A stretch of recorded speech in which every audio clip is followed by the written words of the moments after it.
जब पति मरता है तो पत्नी देहरी के पास एक पांव इस तरफ एक पांव उस तरफ, द्वार पर ही समाज उसे रोक देता, बस यहीं रहो। पत्नी का अधिकार पति पर केवल द्वार तक ही है, द्वार के बाहर निकलने पर उसका कोई अधिकार नहीं। पत्नी कहां तक साथ देगी? दरवाजे तक। बेटा कहां तक साथ देगा? शमशान तक। बेटा जाएगा कंधे पे रख के, शमशान जाएगा, आग लगाएगा, उसका भी हिसाब किताब पूरा। रिश्तेदार, पड़ोसी तुम्हारी जान पहचान, पैसा, प्रतिष्ठा, ये कहां तक साथ देंगे? यह भी अंतिम यात्रा, शव यात्रा तक साथ देंगे। शमशान तक ही तो जाएंगे आपके जानने पहचानने चाहने वाले, शमशान तक। तुम्हारा पैसा कहां तक साथ देगा? सिर्फ हॉस्पिटल तक। तुम कितने भी पैसे वाले हो जाओ, सारी दुनिया सारा पैसा कमा लो, पर अपनी श्वासें उन पैसों से खरीद नहीं सकते। क्या 1 घंटे की श्वासें पैसों से मिलती हैं? कहीं मिलती होती तो पैसे वाले कभी मरते ही ना, खरीद ले आते। पैसा बैंक में पड़ा है, बैंक तक ही साथ देगा। तिजोरी में पड़ा है, तिजोरी तक साथ देगा। जेब में पड़ा है, जेब तक साथ देगा। इससे ज्यादा पैसा क्या साथ देगा? पैसे का साथ तिजोरी तक, पत्नी का साथ दरवाजे तक, पुत्र का साथ शमशान तक, रिश्तेदारों का साथ शमशान तक, शरीर का साथ कहां तक? शरीर का साथ चिता तक। चिता तक ये शरीर आपके साथ रहेगा, और चिता में आग लगी तो ये शरीर भी टपक जाएगा, मोमबत्ती की तरह पिघलता है, टप टप टप टप टपक जाता है। ये शरीर भी शमशान में तुम्हारा साथ छोड़ देगा। आगे की यात्रा कौन? धर्मानुगो गच्छति जीवेका धनानि भूमौ पशवश्च गोष्ठे नारी गृहद्वारी जनः श्मशाने देहश्चितायां परलोक मार्गे धर्मानुगो गच्छति जीव एका। कौन जाएगा तुम्हारे साथ? केवल तुम्हारा किया हुआ पाप और पुण्य। अब आपका निर्णय है कि पाप की गठरी भारी करना है या पुण्य की गठरी भारी करना है। पुण्य की गठरी में वजन नहीं होता, पाप की गठरी बड़ी वजनदार होती है। इसलिए पाप करना छोड़ दो, क्योंकि तुमने जो किया है हिसाब किताब उसी का होगा। उससे एक न ज्यादा न एक रत्ती कम। किसी को कौड़ी कम नहीं देता, किसी को दमड़ी ज्यादा, और समझदार तो चुप रह जाता, मूर्ख शोर मचाता। मेरे मालिक की दुकान में सब लोगों का खाता।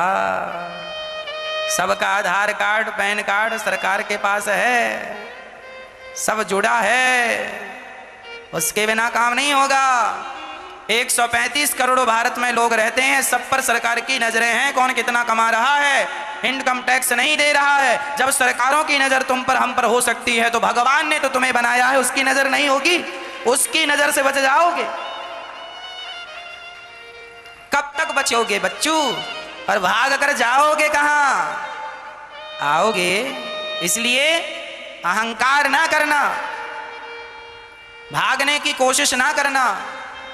अच्छे कर्म किए जा, अच्छे ये अवसर फिर नहीं मिलने का। सत्संग करो, सत्संग करो। आज ये मौका मिला है, पत्नी के संग रहो, पुत्रों के संग रहो, पर सबके साथ रहकर मन भगवान में लगा रहे। क्या बुराई है इसमें? पैसा कमाता हुआ हमारा मन भगवान का चिंतन, हमारा दिल धड़कता तो है ही, अरे भगवान के लिए धड़कने लग जाए, इसमें बुराई क्या है? धड़कता तो है ही।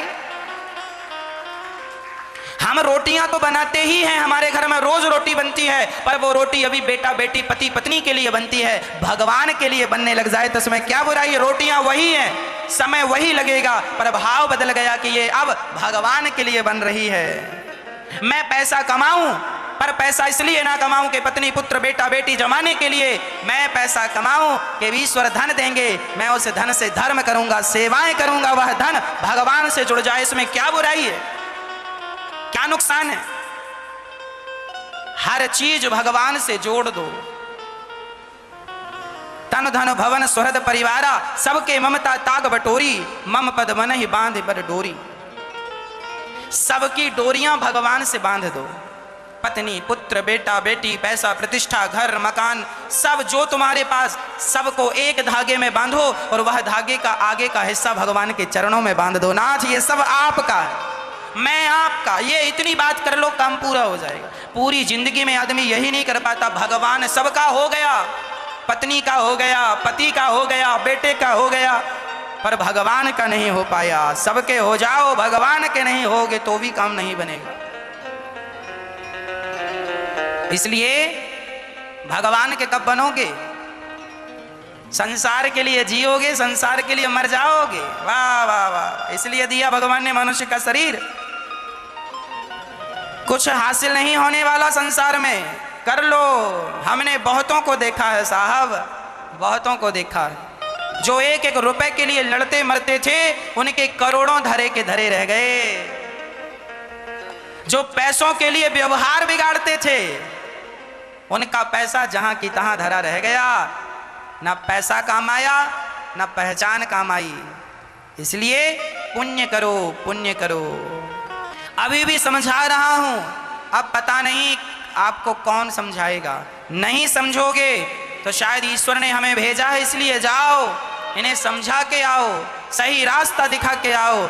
अब भी नहीं सही रास्ते पर चले तो अब कोई तुम्हें समझाने भी नहीं आएगा। ये वक्त यदि निकल गया फिर नहीं आएगा। इसलिए बुरे काम छोड़कर, बुरे काम को करने से, यदि आप हलवा पूड़ी खाते हैं तो अच्छा काम करके ईमानदारी से नमक रोटी ही खाइए। वह नमक रोटी आपको काम करेगी, वह आपका लोक परलोक बनाएगी। और हलवा पूड़ी के चक्कर में लोक परलोक दोनों ना बिगड़ जाए।